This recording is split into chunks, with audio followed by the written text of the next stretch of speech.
Assalamualaikum warahmatullahi wabarakatuh. Alhamdulillahirabbil alamin wa bihi nasta'in wa la umuri waddin.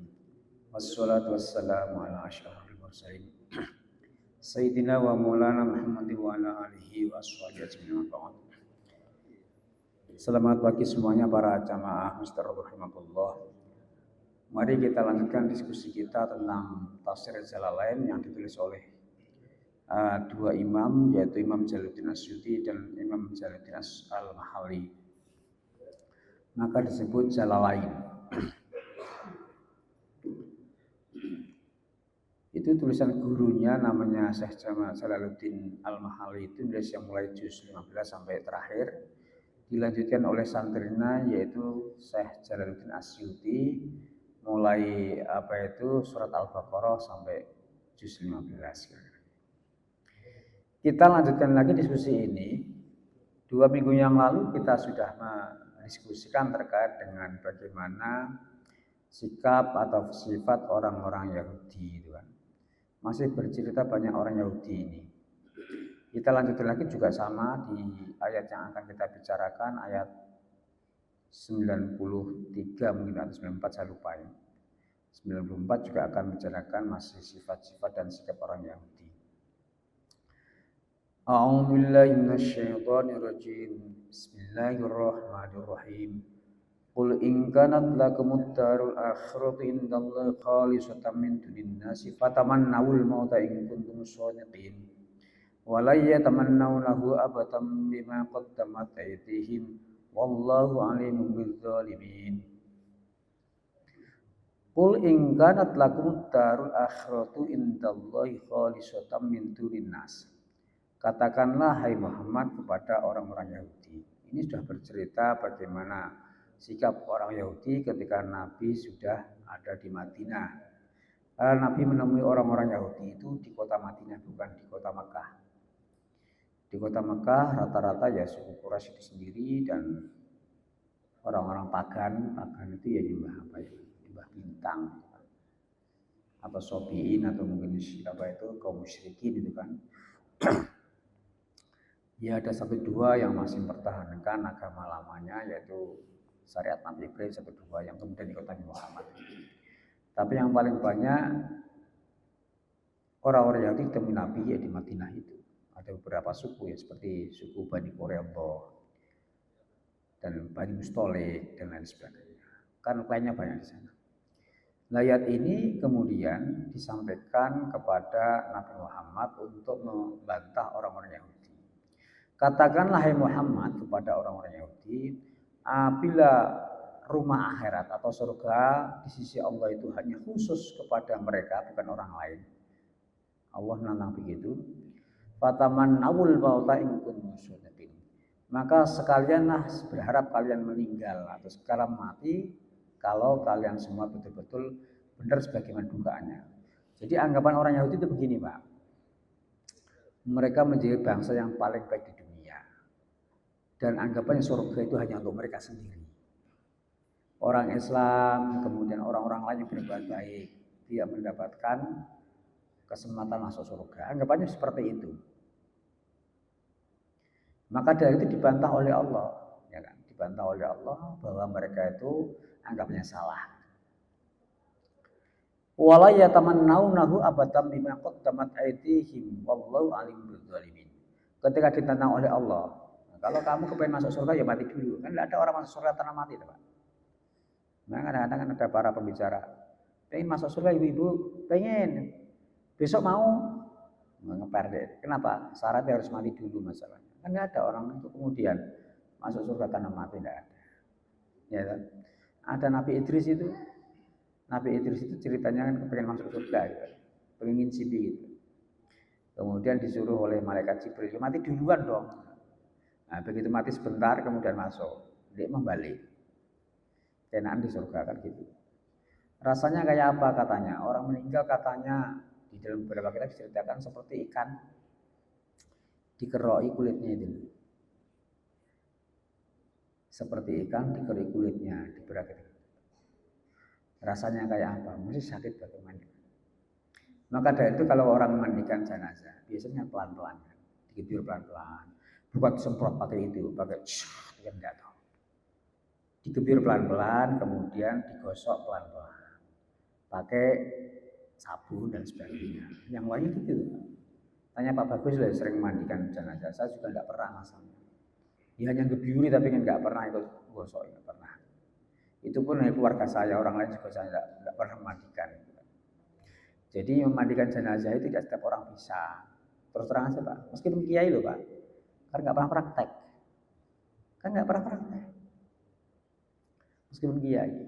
Justru kiai nggak pernah mandikan, mesti mandikan ya tadi Pak Udin itu. Dan itulah cerita bagaimana orang meninggal itu rasanya seperti kayak ikan di sisi kulitnya itu pakai besok krek itu. Ada sisinya toh. Maka dari itu kalau mandikan jenazah pelan-pelan. Kembali ke sini. Jadi orang-orang Yahudi kalau merasa dirinya paling benar, paling dekat dengan Allah, terus kemudian makhluk yang terbaik, coba aja kalian mati duluan. Nah, betul-betul anggapan bahwa surga untuk kalian sendiri. Wala yatamannaunahu abadan bima qaddamat aydihim wallahu alim bidzalimin. Dan mereka betul-betul tidak akan pernah mengharapkan mati, ya kan? Tidak pernah mengharapkan selamanya. Sebab dosa-dosa tangan-tangan mereka dan Allah Ta'ala maha mengetahui dengan orang-orang yang zalim. Ketika ditanya oleh Allah, mereka tidak mau ya juga nggak akan mati juga, nggak mau mati. Nah, apa dosa-dosa mereka ya banyak. Di antaranya membunuh para nabi terdahulu, kemudian mengingkari janji, kemudian merubah isi-isi kitab Taurat dengan pikiran-pikiran mereka sendiri. Di antaranya ayat rajam itu, ayat rajam, ayat potong tangan itu dihilangkan, nggak ada. Maka kalau sama lihat ayat rajam ya hanya di Al-Quran itu sekarang. Ayat rajam di Bible saya tidak tahu ya, yang perjanjian lama maksud saya. Bisa dilihat kembali itu. Itu diubah oleh orang-orang Yahudi, tidak ada. Menurut versi orang Islam begitu. Nah, di samping itu juga mereka tidak mengimani kedatangan Nabi Muhammad. Padahal Nabi Muhammad jelas-jelas diceritakan di kitab-kitab terdahulu, di dalam kitab Taurat juga. Mulai sifat-sifat fisik sampai sifat-sifat non-fisik. Sifat non-fisik saya kira cukup banyak kan. Di antaranya apa itu mempunyai sifat kasih sayang kepada fakir miskin, kemudian adil, kemudian dapat dipercaya, jujur. Jadi sifat jujur, adil, dapat percaya itu kan tidak mudah Bapak. Maka dari itu di dalam pendidikan kita itu kenapa kok sekarang itu kemudian banyak masalah. Saya itu merasa bahwa pendidikan kita itu sebetulnya kurang sukses ya. Di antaranya tadi itu menjadi anak-anak supaya mempunyai sifat jujur, tanggung jawab, kemudian apa itu dapat dipercaya, itu sulit ya. Ya, hari ini yang kita rasakan itu sama dengan 20 tahun yang lalu yang dilakukan oleh pemerintah dalam pendidikan kita. Sama atau hari ini pendidikan kita kalau masih seperti ini, ya 20 tahun lagi ya masih seperti yang tidak bisa kita harapkan. Kuncinya di pendidikan itu karena pendidikan garda terdepan. Bukan yang lainnya, pendidikan garda terdepan. Baik pendidikan secara formal maupun non formal. Termasuk pengajian pendidikan Pak. Pengajian, majelis taklim, itu tidak pernah kita care. Itu punya sumbangan besar loh Pak dalam sikap-sikap kita keseharian.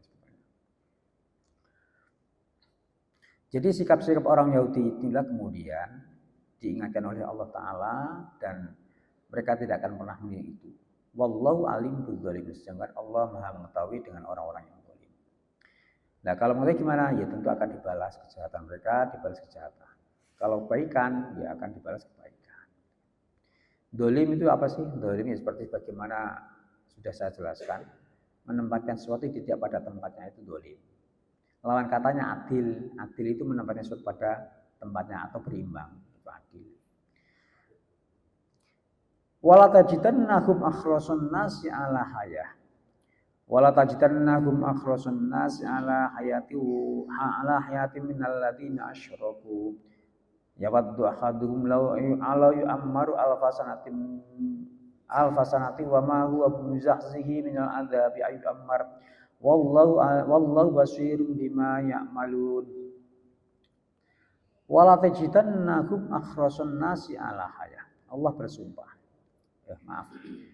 Bukan lam qasam. Sesungguhnya engkau Muhammad akan menemukan mereka orang-orang Yahudi lebih tamak daripada orang lain atas kehidupan di dunia ini. Orang-orang Yahudi kan punya sifat ini Pak, beda dengan orang Nasrani ya. Kalau dalam surat Fatihah itu kan alladzina an'amta 'alaihim ghairil maghdubi 'alaihim waladdallin.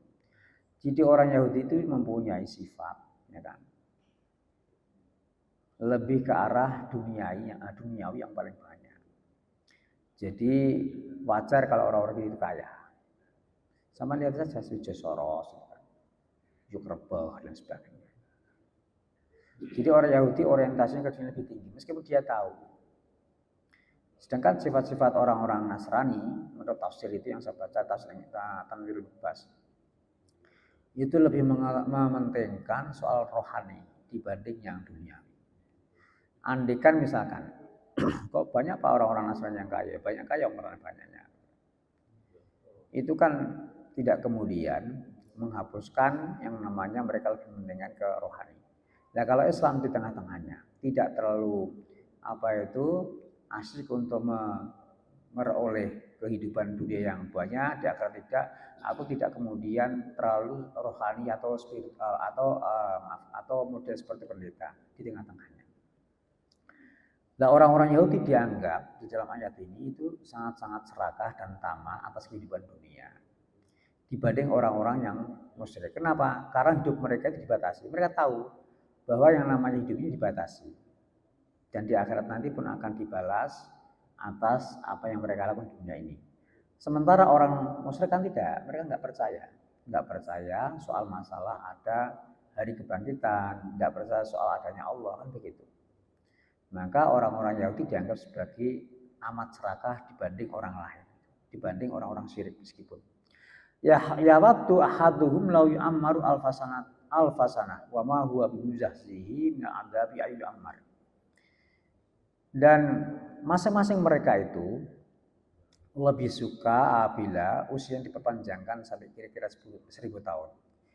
Dan di antara mereka kalau dipanjangkan 1000 tahun pun tidak akan bisa mengurangi adab dari Allah. Artinya meskipun mereka dikasih usia yang panjang begitu, gitu kan, ya sama saja. Tidak akan bertobat, tidak akan kemudian kembali kepada kebenaran. Ya sama, hidupnya terlalu yang diorientasi masalah harta terus begitu. Kekuasaan, harta. Oleh karena itu kita bisa mengambil pelajaran atau ibarat dari sifat-sifat seperti ini, maka kita tentunya adalah meskipun kita itu bergelimang harta, tapi hati kita kemudian tahu bahwa harta itu ada hanya titipan dan ada batasnya. Tidak kemudian kita mau hidup selama-lamanya. Kan begitu Pak. Kan pernah diingatkan dalam surat At-Takasur Pak. Alhaakumut takatsur hatta zurtumul maqabir. Orang itu selalu paling berbangga-banggaan tentang banyak anak, banyak pengikut, banyak uang dan banyak kekuasaan itu kan. Sampai kemudian orang itu mati hatta zurtumul maqabir. Nah, wis mati tidak akan bisa berbuat apapun. Nah, sikap itu diantaranya juga diekspresikan orang Yahudi. Mereka mau hidup lama gitu kan, mencari duit terus tidak pernah ingat bahwa namanya nyawa itu titipan dan kemudian tiba-tiba meninggal kan gitu. Anggapannya itu duit itu bisa menyelamatkan dia. Maka dari itu kita sebagai orang mukmin, sebagai orang Islam harus tahu bagaimana batas-batas mencari harta dan bagaimana kita menggunakannya. Dan tahu bahwa hidup ini ada batasnya. Wallahu basirum bima ya'malun. Allah Ta'ala maha mengetahui terhadap apa yang mereka lakukan. Artinya Allah Ta'ala akan membalas apa yang mereka lakukan. Ayat selanjutnya. Qul man kana aduwwan li Jibril fa innahu nazzalahu ala qalbika bi'idznillahi musaddiqan lima baina yadayhi wa hudan wa busyra lil mu'minin. Man kana aduwwan lillahi wa malaikatihi wa rusulihi Jibril wa Mikala fa innallaha lil kafirin. Ayat ini awalnya adalah ada asbabun nuzul. Asbabun nuzul itu sebab-sebab turunnya ayat. Tapi tidak setiap ayat Al-Qur'an ada asbabun nuzulnya, Pak. Bisa jadi asbabun nuzul secara am, ada yang secara khusus. Yang secara khusus maksud saya. Ini suatu kali ada orang Yahudi namanya Ibnu Soroya. Tanya kepada Nabi Muhammad. Tanya, siapa sih yang memberikan wahyu kepadamu, hai Muhammad? Gitu kan. Nabi mengatakan Jibril. Alah, kau Jibril. Kalau Jibril saya tidak mau. Gitu kan. Yang membawa wahyu kepadamu siapa Muhammad? Gitu kan. Orang Yahudi tanya gitu. Yang membawa pada saya Jibril. Saya tidak mau. Kalau yang membawa Jibril saya tidak mau. Kenapa? Karena Jibril itu selalu membuat kesulitan bagi orang-orang Yahudi yang nakal. Contohnya diantaranya ketika orang-orang Yahudi menyembah anak sapi, kemudian Allah Taala mengangkat lumpur di atasnya, itu Jibril yang angkat. Kalau mereka misalkan tidak tobat, gunung itu akan hancur, akan menimpa mereka. Kan selalu begitu. Ketika Nabi itu ke Taif, Nabi itu kan pertama kali hijrah ke Taif, bukan ke Madinah. Itu sama, ketika di Taif sana Nabi dilempari batu oleh anak kecil, dibilangin orang gila, orang tidak waras begitu kan. Itu malaikat Jibril yang datang. Gimana hai Muhammad? Gunung yang sekitar Mekah ini akan kemudian kamu ambrulkan, kamu jatuhkan di atas orang-orang Sakif, orang-orang Taif. Nabi mengatakan, ya kan, Allahumma hdi qaumi fa innahum la ya'lamun. Tidak usah Jibril, saya tak berdoa kepada Allah, mereka tidak tahu. Nah, siapa tahu nanti anak-anaknya beriman pada saya dan kepada risalah oleh Allah yang diberikan oleh Allah kepada saya. Itu artinya Jibril itu selalu mendampingi orang-orang baik. Ya kan? Bagi orang-orang Yahudi, Jibril dianggap musuh. Kenapa dianggap musuh? Selalu kalau orang-orang Yahudi berbuat jahat, mendapatkan respon yang negatif dari malaikat Jibril.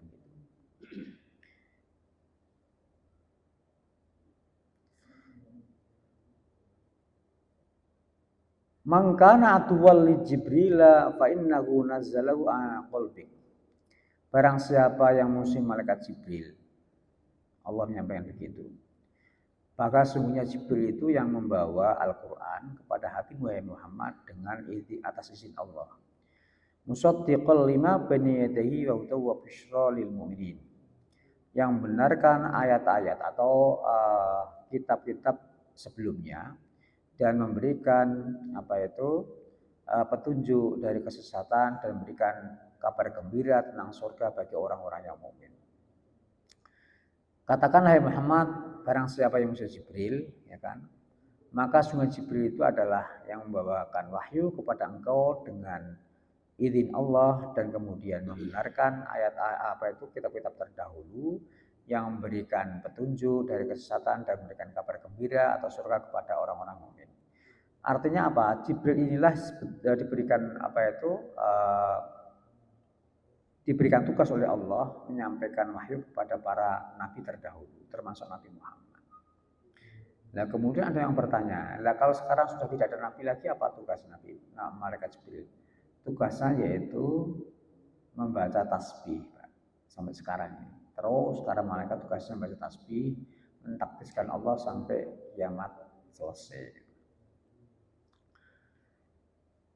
Mangkana aduwalillahi wa malaikatihi wa rusulihi wa Jibril wa Mikala fa innallaha aduwwul kafirin.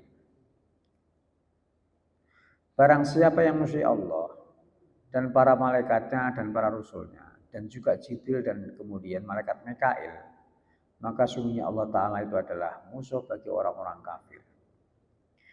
Jadi di sini disebut kata-kata Jibril dan Mikail.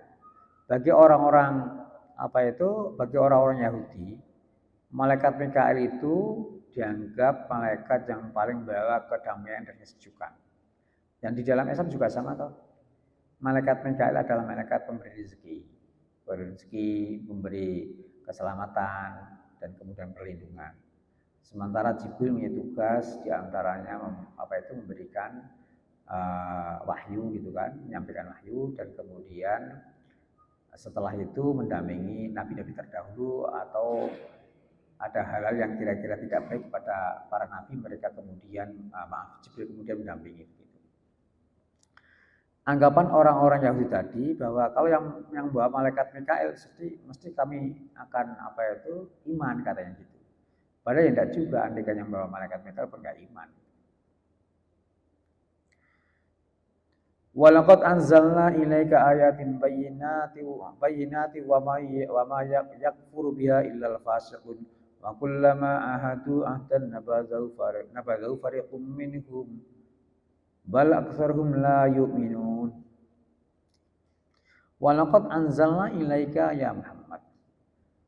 Sesungguhnya kami telah menurunkan kepada Muhammad ayatin bayyinatin, ayat-ayat yang menjelaskan wa ma yakfuru biha illal fasiqun, dan tidak mengkufuri kepada ayat-ayat yang banyak tadi kecuali orang-orang yang fasik. Di dalam Al-Qur'an disebut kata-kata nazzala dan anzala. Kata nazzala dan anzala itu beda, Pak. Kalau kata nazzala itu artinya adalah Allah menurunkan langsung dari dari Lauh Mahfuz ke langit dunia. Sedangkan dari langit dunia ke bumi ini berangsur-angsur pakai kata anzala. Maaf saya ulangi ya. Kalau kata anzala itu dari Lauh Mahfuz kepada langit di bumi, dari langit bumi juga menggunakan kata-kata nazala. Seperti kata-kata inna nahnu nazzalna dzikra wa inna lahu lahafizun, gitu kan. Jadi kadang-kadang Allah menggunakan kata-kata anzala dan kadang-kadang menggunakan kata nazala. Tapi beda makna, Pak. Kan Allah telah menyampaikan begini. Kenapa menggunakan kata-kata inna? Karena apa? Menjaga keutuhan Al-Quran itu ada kontribusi dari umat manusia juga. Maka Allah selalu menggunakan kata-kata domir, mutakalim, bukan wahdah, Tuhan. Tetapi menggunakan kata jama, melibatkan kita gitu kan. Sama seperti menciptakan manusia juga sama kan. Inna khalaqnakum min dzakari wa unsa. Kan ada kontribusi orang tua kita, Pak. Kalau orang tua kita nggak kumpul, nggak nikah, ya nggak punya kita, nggak lahir kita kan sama. Artinya Allah Ta'ala yang menciptakan, tapi Allah juga memberikan kesempatan kepada manusia untuk berkontribusi. Begitu juga kata-kata inna nahnu nazzalna dzikra. Allah menurunkan Al-Quran dan Allah yang menjaganya. Artinya kita pun punya kontribusi untuk menjaga Al-Quran dengan cara apa? Dikaji tiap hari. Kemudian banyak orang menghafal Al-Quran. Meskipun kita tahu Pak ya, di negeri kita itu yang paling banyak Al-Quran dibanding negeri lain. Mesir, Arab masih kalah. Kita hampir tiap desa ada Pak, di Jawa apalagi itu kan. Tiap desa mesti ada orang Al-Quran. Itu artinya kita sudah ikut kemudian beri kontribusi untuk menjaganya. Ada seorang guru besar, pernah di UIN itu ramai Pak, bicara soal masalah orang hafal Al-Quran. Zaman modern aja kok kenapa harus ngafalin? Kan sono komputer katanya, sono internet, sono namanya apa itu ada internet bisa disimpan. Ya kalau internet itu kemudian bisa terus. Kalau pas shutdown apa ya kemudian bisa. Oleh karena itu sering dikritik teman-teman itu. Oleh karena itu dia kalah diskusi itu. Kembali ke sini. Sesungguhnya Allah Ta'ala telah menurunkan kepada Muhammad berita-berita ayat-ayat yang jelas, ayat-ayat yang menjelaskan tentang masalah-masalah tentang ayat-ayat Allah, dan kemudian hanya orang-orang fasik yang kemudian mengingkarinya.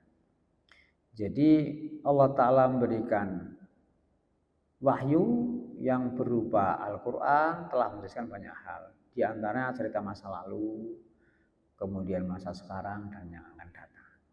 Yang masa lalu saya kira cukup banyak, itu kan cerita Nabi Adam, Nabi Ismail, Nabi Ibrahim dan sebagainya. Cerita yang akan datang saya kira sangat banyak. Di antaranya cerita masalah hari kiamat, kemudian cerita soal masalah sain dan sebagainya. saya kira cukup banyak Pak, bicarakan kan. Dan satu-satunya kitab suci yang paling banyak bicara saja Al-Quran itu dibanding kitab lain. Kitab lain yang paling banyak itu isi cerita kisah Pak. Kalau kita enggak, sain banyak Pak, enggak dihitung, enggak terhitung. Buktinya mana kalau bicara sain? Ya, saya kira ya seperti cerita masalah air laut, yang asli tidak akan pernah bertemu dengan air tawar. Kan terjadi di sekitar Spanyol itu kan, di utara Maroko itu kan ada juga. Belum cerita masalah arkeologi, misalkan tanda-tanda apa itu masa-masa lalu yang pernah bumi dihancurkan oleh Allah seperti di Yaman kan pernah dibalik kan. Terjadi likuifikasi itu kan pernah ada. Sehingga 200 meter di atas tanah itu ditemukan banyak-banyak kota lama yang apa itu yang hancur. Itu kan ya sama toh. Itu artinya Allah bercerita masa lalu dan juga masa depan. Belum bercerita nanti hari kiamat dan lain sebagainya. Itu artinya hal seperti itu adalah bayinat. Belum hal-hal lain terkait dengan masalah syariah kehidupan kita sehari-hari. Misalkan hikmah wudhu, hikmah sholat sebagainya.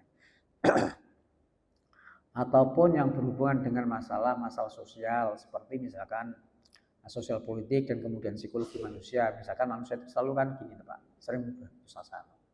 Seperti ayat la yas'amul insanu min du'ai khair wa imma syarr fa ya'sum. Kita itu selalu berdoa, terus tidak pernah kemudian apa itu berhenti. Tapi ketika doanya enggak terpenuhi, mereka biasanya putus asa. Lah, setiap hari berdoa juga enggak pernah dipenuhi. Itu disindir oleh Allah. Itu sebetulnya begini, itu kan sikap manusia. Kalau tidak yakin diteliti saja. Kan sering tuh Pak, orang punya masalah lama begitu enggak selesai-selesai. Padahal sedang terus ya. Kalau sudah berdoa terus kemudian tidak dipenuhi, terus putus asa, kan begitu. Itu jelas di dalam Al-Quran, belum yang lain-lain Pak. Bercerita misalkan soal masalah apa itu keadaan kita ketika masih bayi itu kan. Seperti wallahu akhrajakum min butuni ummatikum la ta'lamu syai'a wa ja'alakum sam'a wal absara wal afidah gitu kan. Jadi Allah Ta'ala telah mengeluarkan kita dari perut ibu kita. Kita kan tidak tahu apa-apa. Apa yang kita ketahui? Tidak ada. Apa terus kenal bapaknya? Oh bapak saya gundul, tidak ada. Kemudian Allah mengatakan wa ja'alakum sam'a. Pertama kali manusia itu bisa berkomunikasi itu lewat telinga. Itu kan diteliti di kedokteran. Telinga Pak. Setelah telinga absor mata gitu kan. Setelah mata baru kalau sudah dewasa bisa komunikasi lewat hati. Nggak usah dikatakan misalnya ada simbol kok ketoknya wajahnya tidak menyenangkan. Nah, kan tersinggung itu kan kondisi hati kan. Kok wajahnya ketok tersenyum, nah, berarti kan dia welcome. Itu kan hati yang diajak bicara. Bukan fisik kan. Nah, kemudian kenapa Tuhan menyampaikan kata-kata as-sam'a dengan kata mufrad, absor dengan jamak, kemudian afidah menggunakan jamak. Karena kata sama itu mufrad atau singular, itu suara itu sama kita terima. Misalkan saya mengatakan A, setiap orang mengatakan A semua. Apa ada enggak tadi bilang B kok? Enggak gitu kan. Mesti A semua. Tetapi kalau absor, kenapa? Absor itu adalah jamak dari kata basirun. Basorun, absorun. Jamak itu kan penglihatan. Satu titik yang kita lihat itu bisa bermacam-macam makna yang dilihat orang. Seperti saya di sini, coba. Di sini kan titik yang sama lihat arah sana dan arah kiri saya itu berbeda. Maka mohon jamak. Yang lain misalkan kata afidah. Afidah itu kan jamak dari fuadun.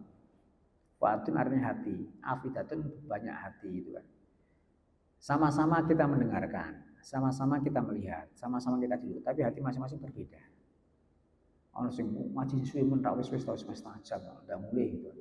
Ada yang ngaji kok apa itu monolog gitu kan. Saya hanya suruh mendengarkan, tidak boleh bertanya. Nah, itu artinya setiap masing-masing orang itu mempunyai makna menangkap yang berbeda-beda, maka menggunakan kata jamak. Nah, itu bisa diteliti secara psikologi. Itu artinya apa? Al-Quran membicarakan hal-hal yang terkait dengan hidup kita sekarang ini.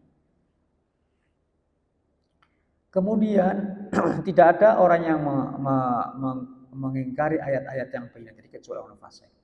Nah, siapa yang orang fasik itu? Fasik itu orang-orang yang selalu melakukan dosa besar fasik. Wa kullama ahadu adanna badahu fariqum minhum bal aktsarum la yu'minun. Ketika mereka berzikir kepada Allah, di antaranya berzikir kepada Nabi Muhammad, tetapi sebagian mereka kemudian membuang apa itu janji itu, artinya mengingkari. Bahkan paling banyak di antara mereka tidak beriman kepada janjinya atau tidak beriman kepada Allah Subhanahu wa taala. Jadi ketika Nabi Muhammad itu kemudian hadir di Madinah, memberikan informasi pencerahan kepada orang-orang Yahudi, sebagian kecil saja yang mau beriman kepada Nabi. Yang lain enggak, kebanyakan enggak. Ya di antara istri Nabi juga toh, seperti Sofia itu kan. Sofia itu istri Sofia itu kan orang Yahudi toh. Kadang-kadang itu kan gini, kalau dengan membaca kitab-kitab Turos itu kan. Sofia itu seolah-olah terasing dengan teman-teman yang lain, istri yang lain. Kenapa? Karena dia merasa apa itu bukan klan Arab, tapi klan Yahudi. Baca saja dengan. Nanti setelah pasca meninggal, Nabi meninggal itu kan ya tidak patek dekat dengan Aisyah, tidak dekat dengan yang lain itu. Karena tadi tidak merasa dia klan Arab. Itu kan Yahudi tapi iman pada Nabi itu. Cerita Sofia itu kan begini, 6 bulan sebelum Nabi melakukan pembersihan orang-orang Bani Nadir ya, itu mimpi mendapatkan bulan. Diceritakan bapaknya terus dipukuli. Nah, ketika dipukuli itulah padahal dia tahu dipukuli itu marah. Karena apa? Dia akan masuk Islam masalah. Nah, begitu perang dengan Bani Nadir, bapaknya meninggal ya kan. Kemudian Sofia diambil istri oleh Nabi. Walamma ja'ahum rasulun min indillahi musaddiqan lima ma'ahum nabadha fariqun minal ladzina utul kitab kitaballahi wa ra'adurihim ka'annahum la ya'lamun. 3 menit lagi Pak ya. Ketika Rasul Allah datang kepada mereka yang membenarkan apa yang ada di tangan mereka, sebagian mereka itu kemudian membuangnya seperti dilemparkan dari belakang mereka. Ka'annahum la ya'lamun, seolah-olah mereka tidak tahu. Nah, kemudian setelah Al-Qur'an turun melalui Nabi Muhammad, ya kan. Mereka kemudian membuang kebenaran itu seperti dilempar ke belakang.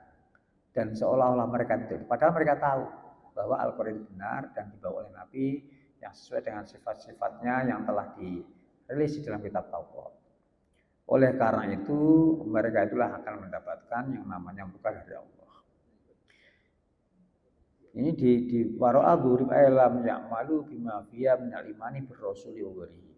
Artinya wara'atu melempar di belakangnya adalah mereka tidak mengimani, tidak mengamalkan ya kan apa yang dibawa oleh Rasul. Ka'annahum la ya'lamun ma fiha min annahu nabiyyun haqqun aw anna kitabullah. Mereka seolah-olah tidak tahu bahwa apa Muhammad adalah Nabi Allah dan kemudian apa yang dibawa oleh Nabi itu adalah kitabullah.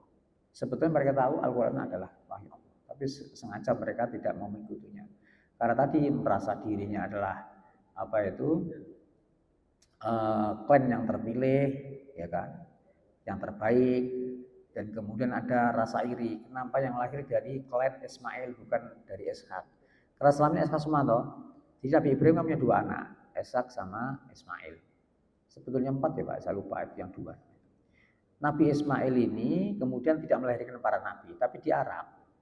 Nabi Ishak ke Palestina, menurun banyak nabi, Nabi Yakub, Nabi Yusuf, terus ada Nabi Musa, Zakaria, Yahya dan sebagainya sampai Isa. Tapi klan Ismail yang di Arab tidak. Terus lama tidak ada nabi dari klan Ismail sampai ke Nabi Muhammad. 1000-an tahun setelahnya baru ada Nabi Muhammad. Dan itu sudah diceritakan di dalam kitab terdahulu. Tetapi orang-orang yang disengaja tidak mau menerima. Saya kira cukup sampai di sini. Besok kita lanjutkan lagi, tetapi sudah bercerita hal lain. Wallahu a'lam bishawab. Wassalamualaikum warahmatullahi wabarakatuh.